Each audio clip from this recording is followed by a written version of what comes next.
exact words, nervousness, if he shows that he just lets up or gets too antsy or whatever you want to call it, if he's showing his players that, then his players are going to play the way he's acting on the bench. You know what I mean? And it's do or die.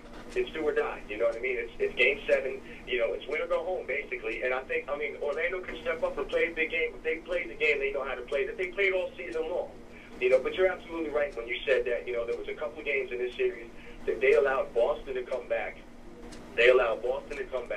And even in one game that they allowed Boston to come back and they still wind up winning, but they allowed Boston to get back into the game, which gives the seasoned veterans on the Boston Celtics just that glimpse of, hey man, we can still do this. I mean, look, they're game 7 already.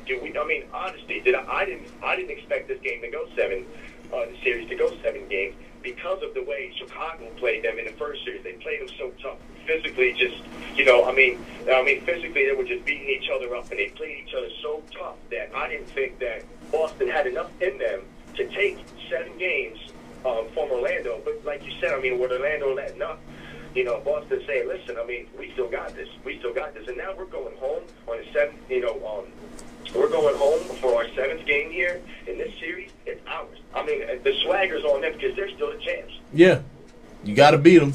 And, I've been trying to use it for the first 2 rounds so far, and I've just had to give this up. The tired legs of Boston thing, it's not working for anybody.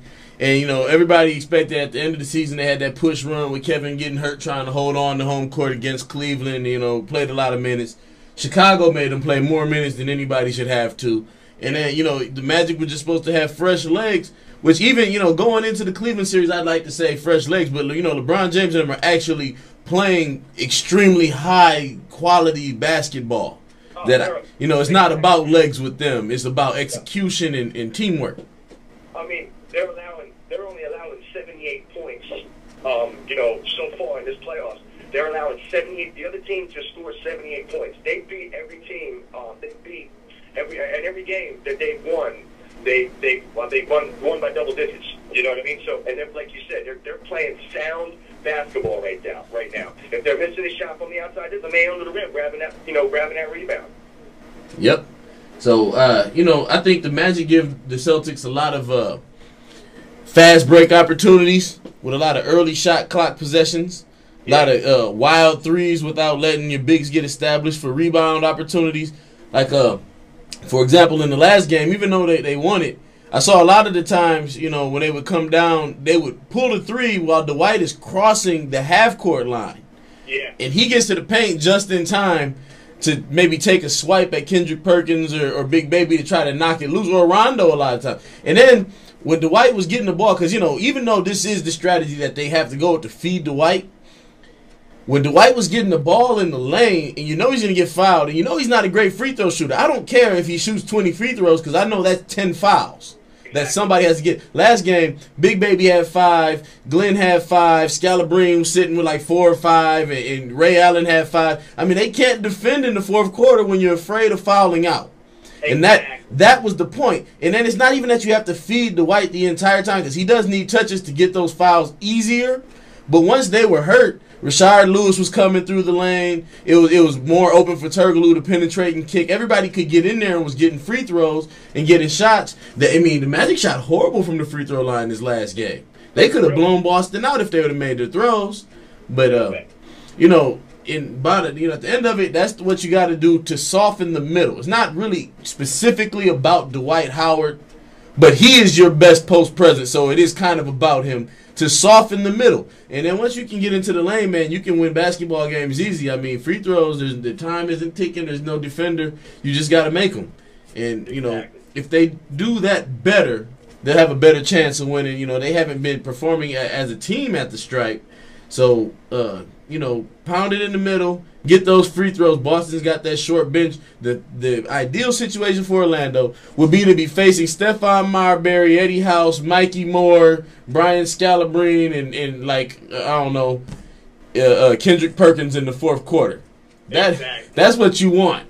Is to be facing those guys instead of having Ray Allen and Paul Pierce, ticking time bombs. You never know when it's going to go off because when Paul hits, he gives you 4 to 5 baskets in a row when he gets it. You know, it's not like he hits a basket here, he hits a basket there. When he knocks it down, he gives it to you in bunches. I agree. I agree with you 100% on that. You're absolutely right. It's not about Dwight Howard making all those points in the paint when you're feeding him in the middle. It's about fouling, like you said. It's about fouling him. If he gets to the line 20 times, if he makes 10 out of those 20, all right, that's 10 points right there. Okay, but also, like you said, that's 10 fouls. You know, that's 10 fouls that has to be spread amongst that team right there. And usually it's going to be Sam Perkins, or it's going to be Big Baby Davis, or they make those Scalabrini in there to take a couple of fouls here and there. You know what I mean? But like you said, once you do that, then you have the fear of them not having to play the fourth quarter the way that they want to play, and then you're able to let Courtney Lee, or you're able to let Rafer Austin take it to the hole and put them on the line there. You know what I mean? Yep, because that's exactly what they need to do, man. I believe they need to run those fouls up. Doc Rivers has said before the last game that if Davis picks up his first foul early in the first, that he will sit him until the second because he needs Davis' shooting down the stretch. Davis only had 6 points the other night.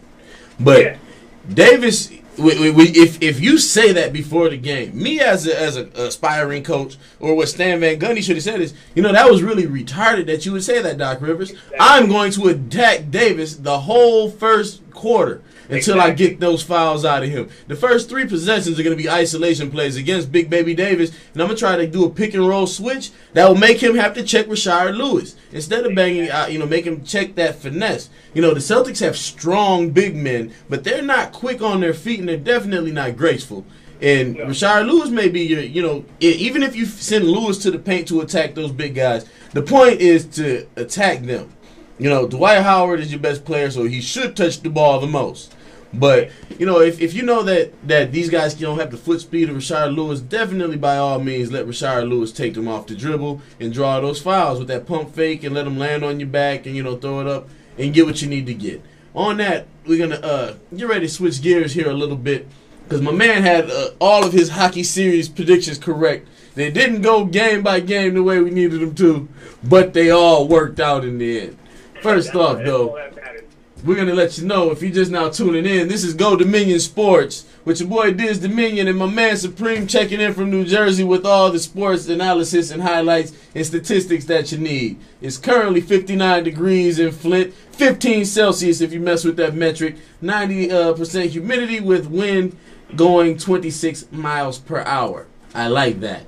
Actually, I don't. It was kind of nippy and a little bit wet, but whatever. We're going to keep it moving. This is WKUF 94.3 Flint. So, for the people, and I got to send a shout out to the people who have been checking us out on the internet, too. Because I've been getting some calls and a couple of emails that we've been getting checked out on the internet, and I do appreciate that. That is why we put it out there after each show. We put the web streams up with the video and the graphical overlays and such for the people who want to check us out and get a little more in depth with what we're doing. We had some people call in from Orlando. We had some people from Chicago, Phoenix, Arizona. We had some people over in Rhode Island. So and some people from San Antonio. They got at me this week. So I thank all of y'all for listening and encourage your friends to check out the show. All right, I like to hear that. That's what I like to hear. Yeah, we spreading our wings a little bit there. Oh yeah, it's nice. I do like that. That's what's really good. So let's start with the one that was supposed to be the blowout. What really went down with Carolina last week, man? What was going on? Well, they allowed Boston to get back into the series. They were up early, 2-1 in the series, and then they let Boston play the hockey that Boston played all season long. But I knew at the end that Carolina was going to pull it out just because they have that they just coming into the playoffs. They had to fight to get into the playoffs to begin with. All right, coming into the playoffs, the way that they played a good New Jersey Devils team, and I mean they handled it to them pretty good. They go to 7 games with New Jersey, and they handled New Jersey pretty well.